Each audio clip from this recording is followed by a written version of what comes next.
అయితే ఒకటి కాస్త సమర్థుల్ని ఎక్కువగా సమర్థులుగా చేసి వక్తలందరూ మాట్లాడడం ఇటువంటి సన్మాన సభలో న్యాయం ధర్మం. నేను ఆ పని చేయవలసి వచ్చినా నేను అదే పని చేస్తాను. వరనారాయణ గారు అడుగుతున్నారు, ఎదిగిన కొద్దీ ఒడిగుండాలనే అభిప్రాయం. నేను దాంట్లో ఏకీభవిస్తూ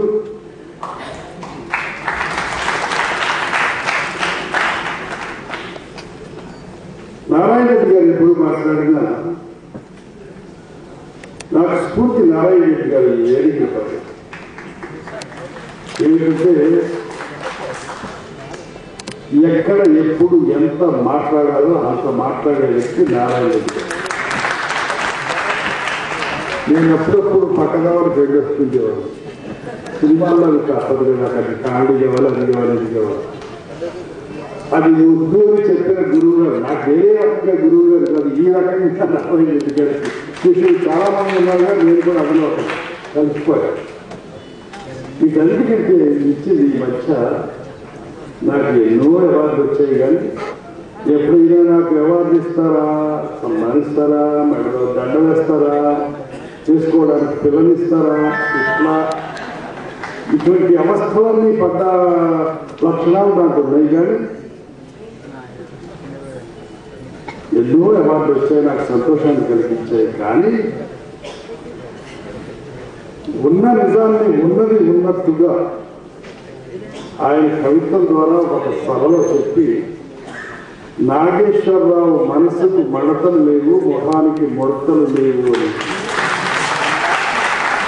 ఒక అద్భుతమైన పద సృష్టిని సృష్టించిన ఆయనకి అందులో సత్యం ఎక్కడుందో నాకు తెలుసు. కాబట్టి అందుకని వారిని ఎప్పుడు నేను గౌరవం ఈ అవార్డుతో కంటే ఎక్కువ అవార్డుని నేను మనసారా అనుకుంటాను. వారిని పొగటానికి కాదు, దిస్ ఈజ్ అనాలిసిస్ అన్నమాట. ఈ అవార్డులో కూడా పద్మశ్రీ వచ్చిన, పద్మభూషణ్ వచ్చిన, పద్మవిభూషణ్ అన్న, తదాఫాల్కే అన్న, ఇంకోటన్నా ఆ సర్టిఫికెట్స్ లో యూఆర్ ఏ గ్రేట్ యాక్టర్ అని ఎక్కడా ఉండదు. తుమ్హారా వ్యక్తిగత గుణం జరిగే మా ప్రెసిడెంట్ ఏ ప్రధాన కర్తాను అని ఉంటుందంటే, ఇది వ్యక్తిగతంగా మేము గౌరవిస్తున్నామని చెప్పడమే కానీ నువ్వు యాక్టర్ కాబట్టి ఇస్తున్నామని ఉండదు ఎక్కడ. అది నాకు ఆనందాన్ని కలిగిస్తుంది. కారణం ఏంటంటే యాక్టర్గా ఇది నీ ఒక్కటి చేసే పని కాదు. యాక్టర్కి వెనక ఎంతో మంది ఉన్నారు, ఎంతో మంది సహకరిస్తారు. తప్పులు చేస్తే సరిదిద్దుతారు, రిజెక్ట్ చేస్తారు, మరొకసారి అంటారు. ఇలా డైలాగులు రాసేవారు ఒకరు, పాటలు రాసేవారు ఒకరు, పాటలు పాడేవారు ఒకరు, మేకప్ చేసేవారు ఒకరు, బట్టలు వేసేవారు ఒకరు, ముఖానికి అందాన్ని అందించేవారు ఒకరు, ఇలా ఉంటారు. పాత్ర స్వభావాన్ని సృష్టించే కవి మొట్టమొదటే ఉంటారు. ఎక్కడైనా తప్పుపోతుంటే సరిదిద్దడానికి డైరెక్టర్ ఉండనే ఉంటారు. కానీ ఒక రచన సృష్టి చేసేటప్పుడు మాత్రం దానికి అధిపతి ప్రొపరైటర్ కవి మాత్రం. అందుచేత నాకు ఈ రోజున ఇన్ని అవార్డు వచ్చినా ఇది నాది నేను ఎప్పుడు అనుకోలేదు, అనుకోవడానికి ఆస్కారమే లేదు. ఎవరైనా అనుకుంటే అంతకంటే బుద్ధి పొరపాటు మరొకటి ఉండదు. కాంగ్రెస్ ప్రభుత్వం నాకు మధ్యప్రదేశ్ గవర్నమెంట్ ఇచ్చినప్పుడు నాకు ఎందుకు ఇచ్చారు ఇది అనిపించింది. 200 మంది పండితులు ప్రభుత్వం తరఫున ఇస్తారు. వచ్చే ఆ నీళ్ళు ఎందుకు ఇస్తున్నారు అంటే, తమిళనాడులో అన్నా అవార్డు ఇచ్చినా నేను తెలుగు చేస్తూ కూడా పనిచేశాను. ఆమె మొట్టమొదటి హీరోయిన్గా నాతో పనిచేసింది. జయలలిత ముఖ్యమంత్రిగా వచ్చినప్పుడు ఇవ్వడానికి ఇక్కడ అర్థం ఉంది, పనిచేశాను కాబట్టి. ఇక్కడ రఘుపతి వెంకయ్య అవార్డు ఇచ్చినా, లేకపోతే ఎన్టీఆర్ నేషనల్ అవార్డు ఇచ్చిన, సుబ్రహ్మణ్య గారు మరొక అవార్డు ఇచ్చిన, ప్రైడ్ ఆఫ్ ఇండియా ఇచ్చిన, దీనికి కొంచెం అర్థాలు కూడా వెనక్కి ఉన్నాయి. కానీ ఒక దాదాపు డబ్బు పుచ్చుకొని ఒక కాళిదాస్ చిత్రంలో నటించినప్పుడు కాళిదాస్ కౌస్తుభని నాకు ఎందుకు ఇవ్వాలి, నాకు దాని వెనక ఉన్న వాళ్ళందరూ గుర్తుకొచ్చారు. వాళ్ళందరూ అప్పుడు చనిపోయారు. నేను మనసులో అనుకున్నాను, అక్కడే చెప్పాను వాళ్ళతో ఉద్యోగం, ఈ అవార్డు వాళ్ళందరిది నా దగ్గరికి కాదు. కాళిదాస్ పాత్ర వహించడం ఒకటే నేను చేసిన పని. అంటే నువ్వేం చేశావు అంటే ఆ పాత్ర స్వభావాన్ని చెడగొట్టకుండా అలాగే అట్టి పెట్టాను కాబట్టి నాకు ఈ అవార్డు ఇచ్చాను. అంతేగాని దాని మీద ఉద్ధరించి పెద్ద గొప్పగా నటించామని కాదు. అందుచేత ఇప్పుడు ఎదిగిన కొద్దీ ఎదురు ఉండాలనే అర్థం అందులో ఉంది అనడానికి ఇది ఒక మూల సూత్రం అన్నమాట. నటుడు వరల్డ్ స్టాటిస్టిక్స్ చెబుతున్నాయి, యాక్టర్ సక్సెస్ కానీ ఫెయిల్యూర్ కానీ కంట్రిబ్యూట్ చేసేది 8%. మేము కాళ్ళు ఎగరేసుకోవాల్సిన పని లేదు నటులు ఎవరు కూడా. నేనే దీన్ని మరి ఏమి నటిస్తేనే కొన్ని పిక్చర్ నటులు ఫెయిల్ అవుతున్నాయి అని ప్రశ్న వేసుకున్నప్పుడు మనకు సమాధానం తెలియదు. చేత మీ అందరికీ తెలుసు, ఎక్కడో రామాపురంలో పుట్టి ఈ రోజున రాష్ట్రపతి భవన్కు వెళ్ళి పద్మవిభూషణ్ తీసుకొచ్చే ఒక ప్రస్థానంలో నేను ఎక్కడ పుట్టాను, ఏం చేశాను, ఏం సాధించాను అని ఒకసారి అనుకున్నప్పుడు ఆ చెప్పులు లేకుండా మొలలో తిరిగిన రోజున, బురదలో నడిచిన రోజున, కాలవోట్లు వెళ్ళిన రోజున సైకిల్ గుడివాడ వెళ్ళడానికి రాదు.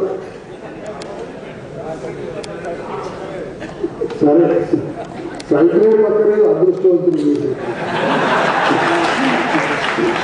అదే చెప్తాను.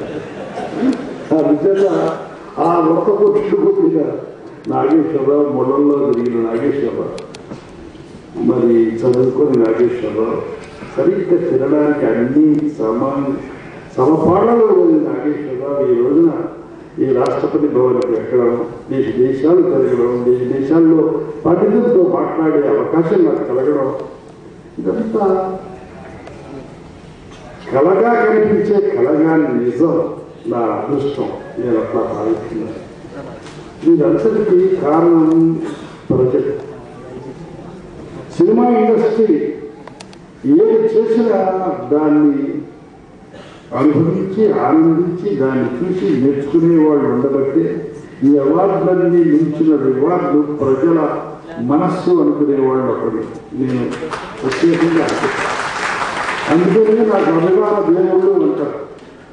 నా దృష్టిలో దేవుడు అంటే నాటితో చెప్పిన విగ్రహం కాదు, పవిత్రమైన మనస్సు అని నా అభిప్రాయం. ఎవరో పెద్దలు చెప్పారు, పరాహ అంటే పరమాత్మ అంటే పరాహ అంటే ఉత్తమోత్తమైనది, అంటే క్యూరియస్ బాగుంది. ఆత్మ ఇది సోను అంటే పరిశుద్ధమైన ఆత్మ అని అర్థమని పెద్దలు అంటారు. అందుకని ఈ పరిశుద్ధమైన ఆత్మతో ఇక్కడున్న పెద్దల్లో వారి తల్లిదండ్రులు, వారి తాత ముత్తాతల దగ్గర నుంచి నేను ఉన్నవాడిని కాబట్టి వారందరూ నన్ను ఆశీర్వదించారు. కాబట్టి ఈ రోజున నా 87వ సంవత్సరంలో నేను ఈ అవార్డుని అందుకుంటూ ఆనందంగా జీవిస్తూ, ఇలా వయసు ఎక్కువ ఉన్నా తక్కువ కనిపించడానికి కారణభూతం కూడా అదే అని నా మనసారా నమ్ముతున్నాను. అంతే ఇందాక రోషే గారా అంటున్నారు, ఎవరు అన్నారు, అందరూ ఎవరైనా పిక్చర్ తీస్తే రెడ్డి గారు అంటున్నారు, వారు రాస్తారు, వారికి మనసెప్పుడు కొరతనంగానే ఉంటుంది, కానీ కాళ్ళు చేతులు కొరతనంగా ఉండవు కదా. ఉంటే నారాయణ రెడ్డి గారు అట్లా నడవట్లేదు కదా. అంతేనా ఎప్పుడైనా మనకి వయసు వస్తుంది కొద్ది తక్కువగా ఉంటాయి. అయితే కళానికి మాత్రం వయసు లేదు. అలాగే నా శరీరానికి వయసు ఉంది కానీ నా మనసుకు మాత్రం వయసు లేదు. అది కాబట్టి అది ఏం చేయలేదు. కాలంతో పాటు నన్ను నడవలసింది. ఏమైనా అనేక సంవత్సరాలుగా నన్ను పెంచి పోషించి నాకు అద్భుతమైన పాత్రలు ఇచ్చి, నాకు మించిన పాత్రలు ఇచ్చి నాతో నటింపు చేసిన వాళ్ళు ఈ పద్మభూషణ్ కానివ్వండి, పద్మవిభూషణ్ కానివ్వండి, నారాయణ రెడ్డి గారు అన్న మాటలు కానివ్వండి, ఇవన్నీ నా సంతోషానికి, ఆనందానికి, ఆరోగ్యానికి, నా పేరు ప్రతిష్టకి ప్రతీకలు. ఈ ప్రతీకలన్నింటినీ కూడా, ఈ గౌరవాలన్నింటినీ కూడా నాకు 5 సంవత్సరాలు పాలించి వ్యాధి నిరోధక శక్తులన్నీ ఇచ్చిన నా తల్లికి, నన్ను ఇంత పిలిచి పెద్ద చేసిన నా సినిమా తల్లికి నాకు హృదయపూర్వకంగా మీకు ఆశిస్తున్నాను.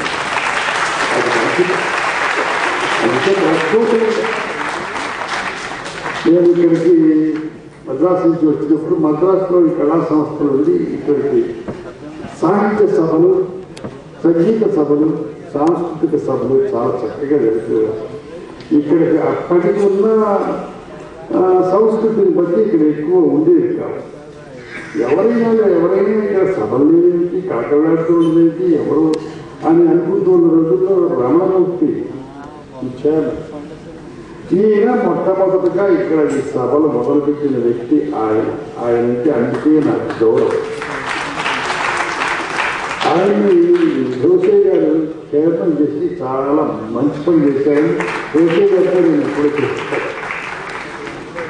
అంచేత అటువంటి వాడిని గుర్తించారండి. అంచేత వీరందరి తరఫున వీరందరూ చేరిన తర్వాత అనేక మంది పెద్దలు వీరందరికీ నాకు సత్సంబంధాలు ఉన్నాయి.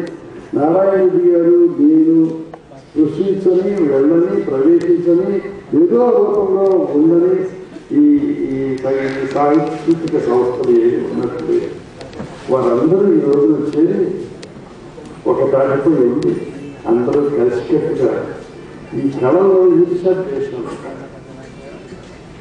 వారేం చేయాలి, నేనెందుకు చేయకూడదు అన్నట్టుంటారు. అలా కాకుండా వీరందరూ వారి మూలంగానూ, వారి సంస్కారం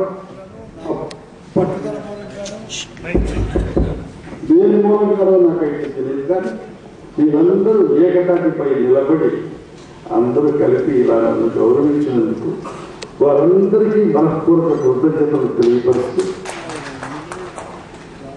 నేను ఇంతకంటే ఎక్కువ పొడిగించిన న్యాయం కాదు, ధర్మం కాదు. మీరందరూ ఉంది, మీ అందరూ కూడా నన్ను ఆశీర్వదిస్తున్నందుకు. అందరూ అనుకుంటారు ఈరోజు సభల్లో 100 సంవత్సరాలు బతకాలి, 110 సంవత్సరాలు బతకాలి అని. ఎన్ని సంవత్సరాలు బ్రతుకుతామని కాదు, ఎన్ని సంవత్సరాలు సుఖంగా బతుకుతామనేది ముఖ్యమని నేను అనుకుంటాను. అలా ఉన్నంతకాలం హాయిగా ఉండమని మీరు ఆశీర్వదించండి. అది చాలుగా. ఈ ఆశీర్వాదం పైన నాకు నమ్మకం చాలా ఉంది.